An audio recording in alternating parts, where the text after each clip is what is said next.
녹화를 막 시작했기 때문에 요 KNN 잠깐만 복습을 하면 우리가 폴리노미얼 피처스가 있었고 스탠다드 스케일러가 있었고 KNN 리그레서가 있었어요.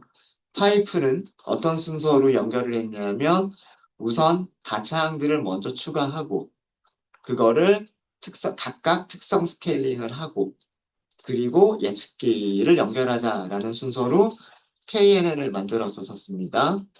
그렇게 해서 파이프라인을 모델 훈련을 시켰고요. 그리고 각각의 폴리노미얼 피처스의 메서드, 스케일러의 프로퍼티 등등을 사용을 해봤었고요. 요거는 리니어 리그레션에서도 보여드릴게요. 그 다음에 리그레서는 KNN이다라고 하는 거 확인을 했었고 점수만 확인을 했었습니다. 훈련 셋에서의 결정 개수, 테스트 셋에서의 결정 개수.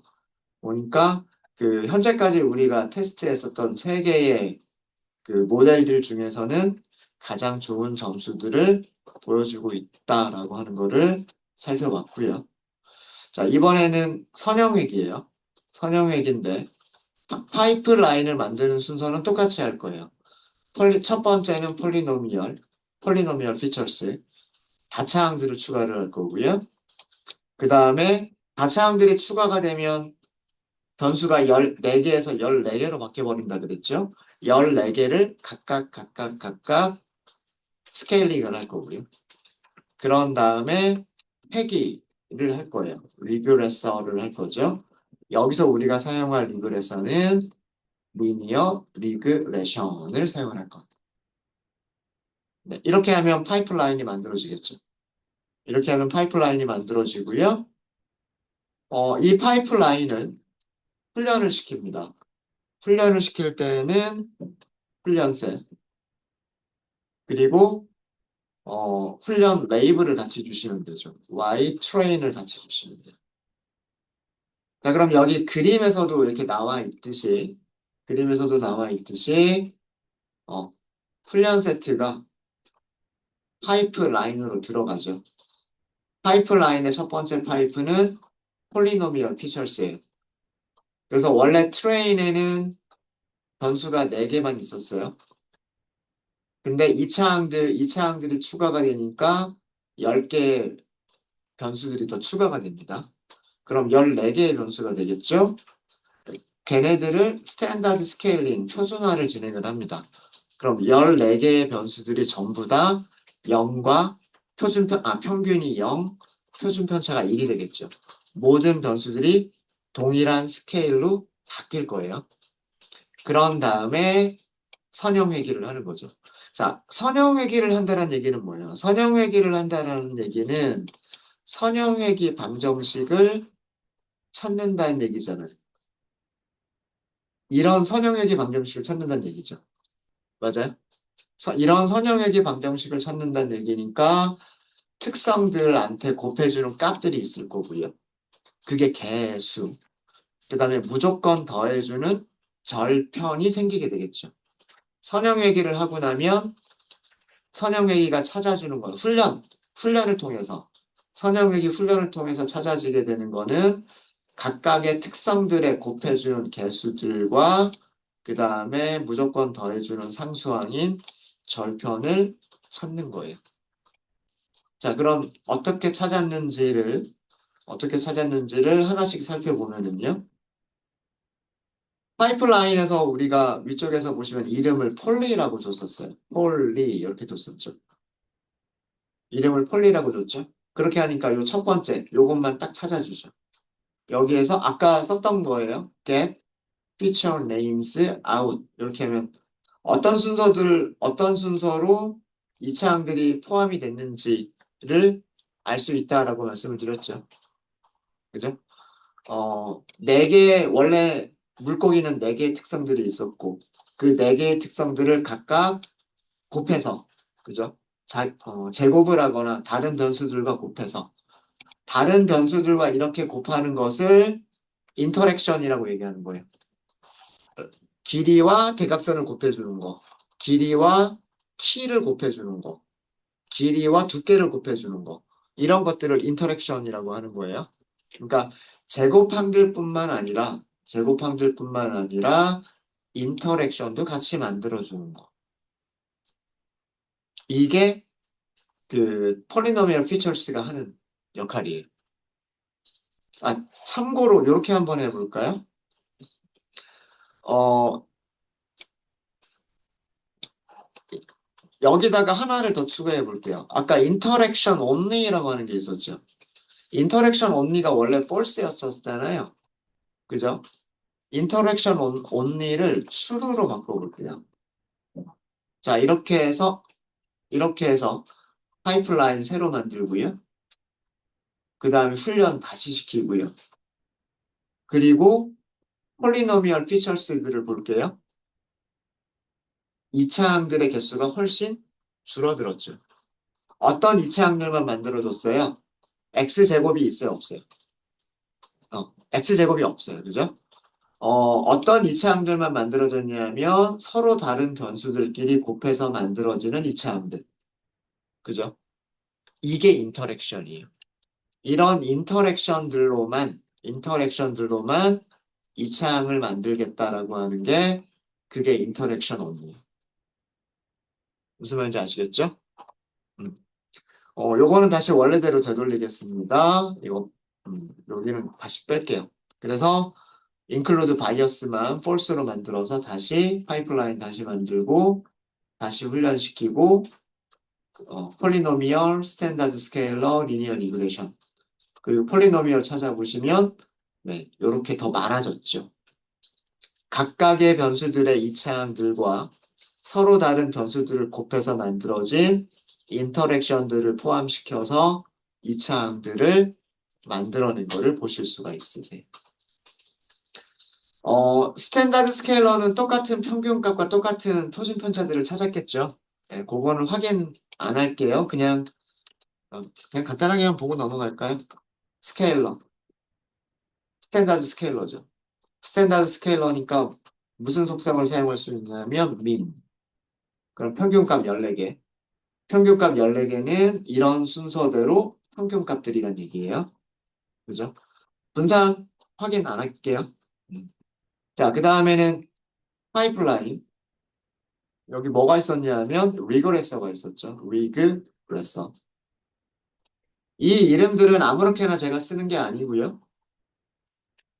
폴리, 스케일러, 리그레서 이렇게 이름을 줬으니까 이 이름들을 그대로 사용을 하는 거예요. 이해되셨죠? 키값으로. 자, 얘는 뭐예요? 얘는 리니어 리그레션이에요.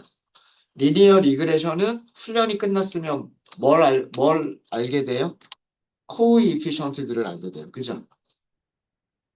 그리고 리니어 리그레션은 다시 키값으로 리그레서 점 인터셉트. 인터셉트는 무조건 숫자 하나예요. 그죠? 무조건 숫자 하나.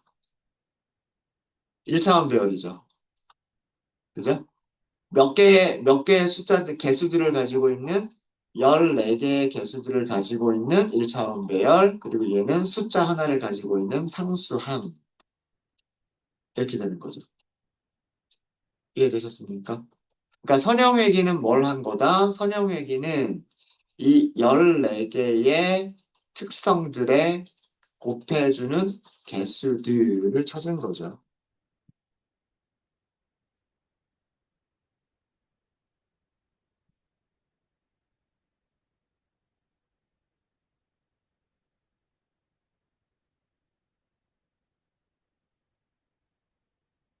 그러니까 랭스에 곱해주는 개수. 순서대로 x1, x2, x3니까 위쪽에 있는 4개는 1차항들에 곱해주는 개수들이 될 거예요. 1차항들에 곱해주는 개수가 될 거고요. 다섯 번째 이 코에피션트는 뭐냐면 x0의 제곱에 곱해주는 개수가 될 거예요. 얘는 x0의 제곱에 곱해주는 개수가 될 거예요. 그러니까 랭스 제곱에 곱해주는 개수란 뜻이고요.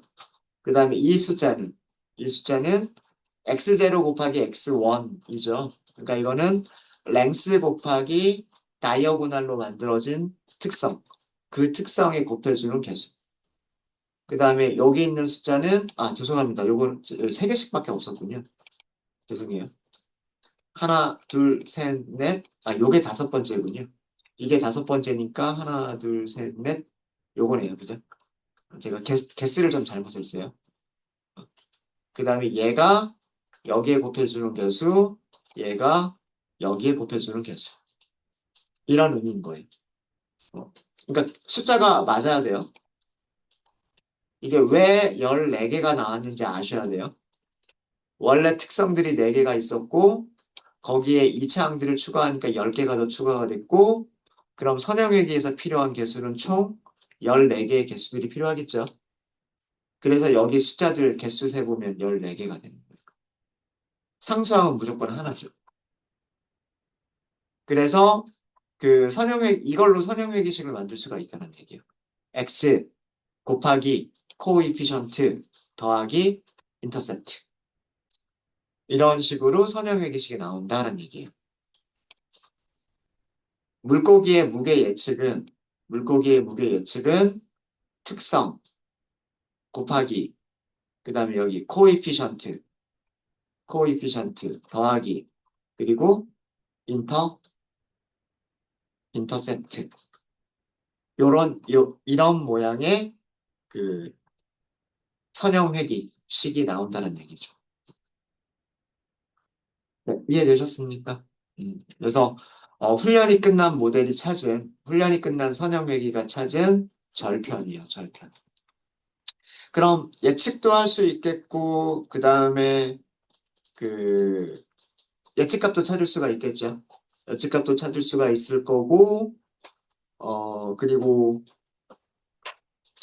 점수들도 계산할 수가 있겠죠. R2 스코어만 바로 계산하고 저희 쉬운 시간 갖도록 하겠습니다. 파이프라인에서 바로 스코어 메서드 호출하시면 돼요. 파이프.스코어 그리고 훈련셋을 준다. 그리고 어, 레이블도 훈련 레이블을 준다.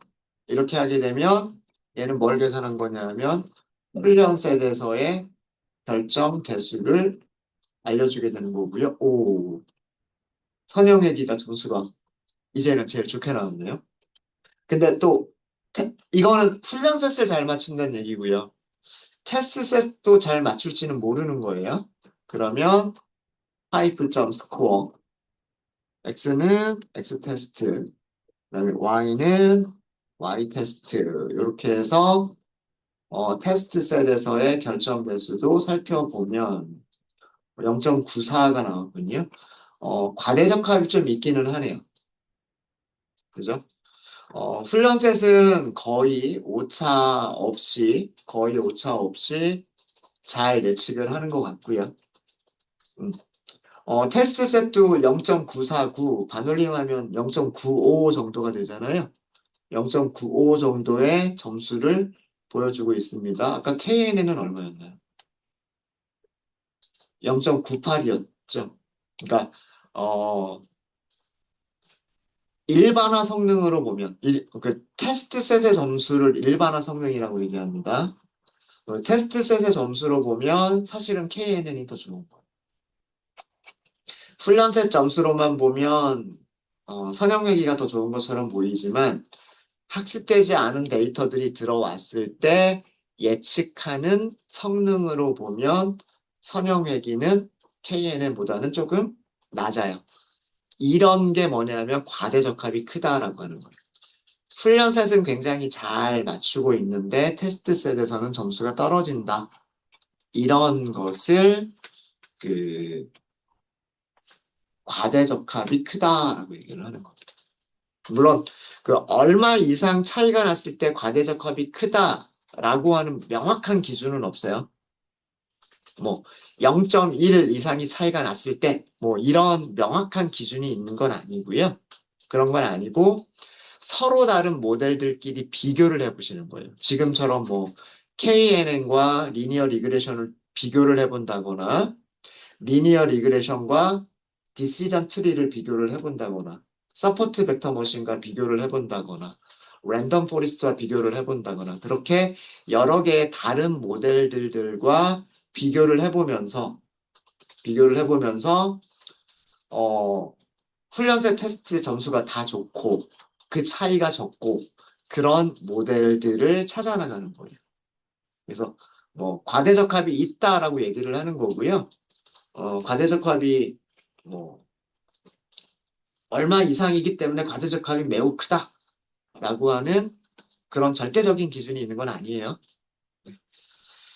네, 혹시 여기까지 하도록 하겠습니다. 혹시 질문 있으신가요? 이번 시간은 여기까지 하겠습니다. 내용 이해되세요? 별로 어렵지 않죠? 코드 간단하죠? 파이프라인을 쓰면 되게 간단해요.